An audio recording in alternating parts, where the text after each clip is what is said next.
everyone, I am Anushka Narula from Team UAceIt, and today we have Sudeepa Kolli with us. Sudeepa is currently pursuing computer science and engineering from Vignan's Institute of Information Technology. Sudeepa is a Google Women Techmakers Scholar 2020, and today we are here to talk about her journey, what helped her set her application apart, and what really helped her to win the scholarship. So, welcome, Sudeepa. We are really glad to have you here. Thank you so much, Anushka. So, if I talk about the scholarship, there are three rounds.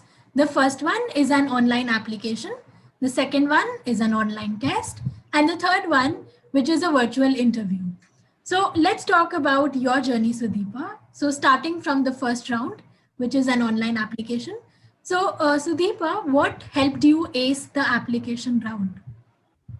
Yeah, it is written clearly that one student who is going to apply to this scholarship must have leadership skills, passion for computer science, and academic excellence, and they should be good at technologies. So this is what the description itself says in the official Google website. So because you cannot talk to them in the first round itself, right? So what they are going to say is your academic transcripts that you're studying in a university. That is the proof that you are now a student. And the second one is your resume. That is, you're going to list your achievements since your education, so this beginning of your education. And they also see your essays. So the best part is the essays. You need to elaborate and you need to answer two questions that they ask you.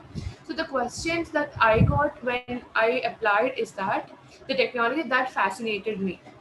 So the current technology that is going to lead the next world, the entire world in the next generation maybe. So I wrote about artificial intelligence because I'm enthusiastic about that. The second one is a situation where I was about to exhibit my leadership role. So it can be anything. It can be any situation, be it technical or non-technical. You need to a situation and you need to elaborate that situation to them, wherein you exhibited some certain leadership skills and you motivated your team. Coming to the resume, you need to list your achievements, right? And with that experience. So, leadership is one of the key factors that differentiates your application to the other one. All the four things should be present in your resume.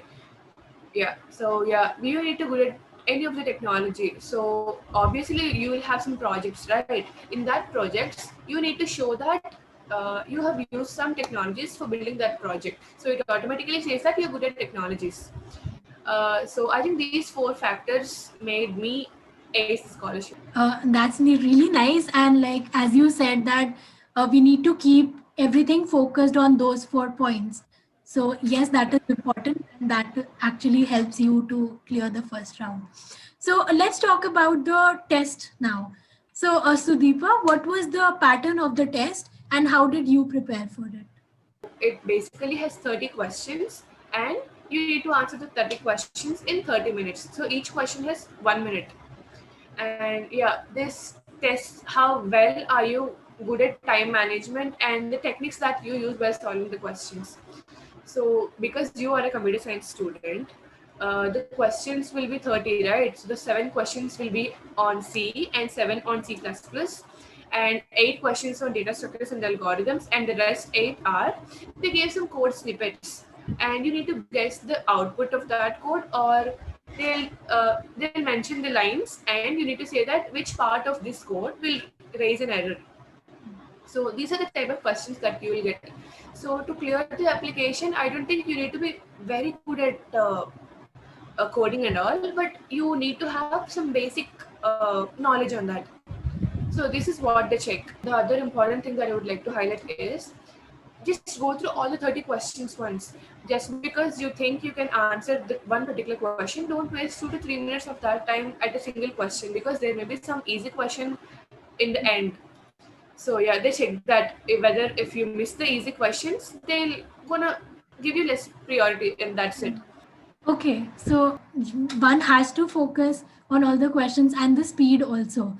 So, like you highlighted a very good point that read all the questions and answer the easy ones first. And if you have remaining time, you can work on the leftover questions. So, Yes. so let's talk about the third round now, which was an interview round. So, Sudeepa, what questions were you asked in the interview? So it was an audio call, or not a video call, and this is the only time that you have to convince the person who is going to interview you.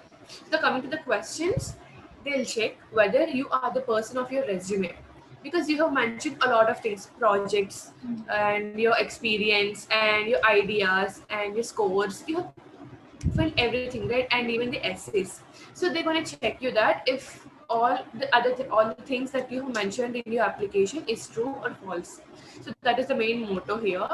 And don't get tense, because the interviewer will be very friendly, and yeah, they'll in the first 2 minutes they'll make you feel free, and then they start asking the questions. So if the interview is a technical one, he'll pose the questions on your technical knowledge and your projects. They'll ask deep into your projects.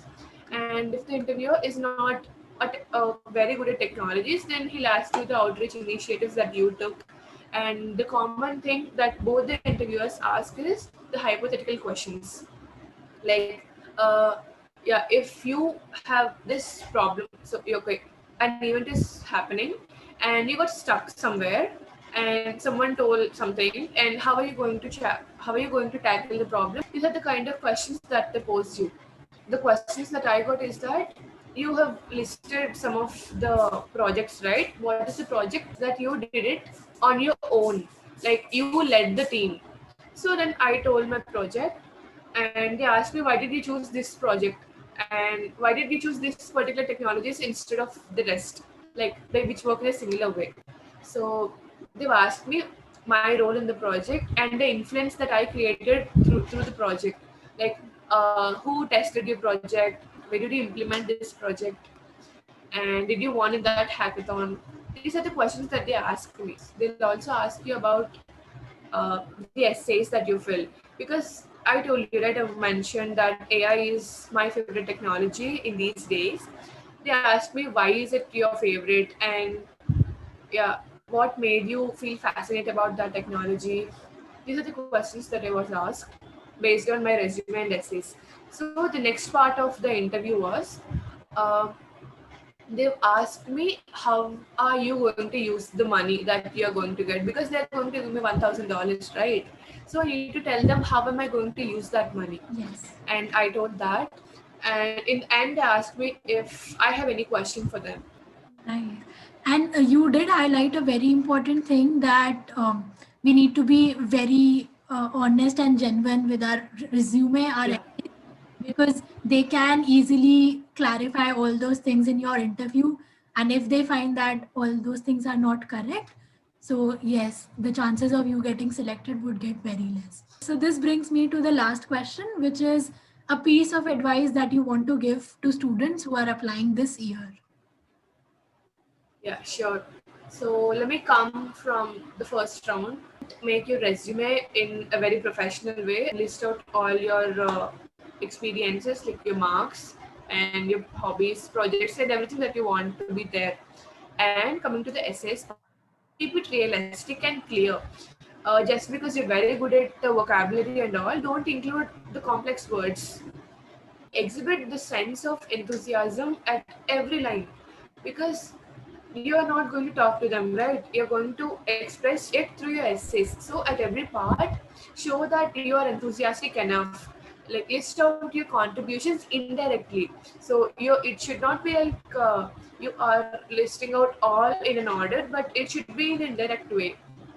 Like, and if possible, you can also give hyperlinks to the text. So if they click on that, it will be like a proof. So they don't believe that you did a project just because you mentioned that in your resume, right? So just give a hyperlink. And going to the second round, as I've already mentioned, you'll be having 30 questions in 30 minutes. So if you think you're very good at coding, like the basics, first go to the C and C++ questions, and then the code, and then the big DS, and yeah, and the code snippets, find out the errors and all. And there is no negative marking. Yeah, take the last 2 minutes for marking all the questions, because who knows, if your luck favors, and so 3 to 4 bits maybe True. And do not leave any bit unmarked.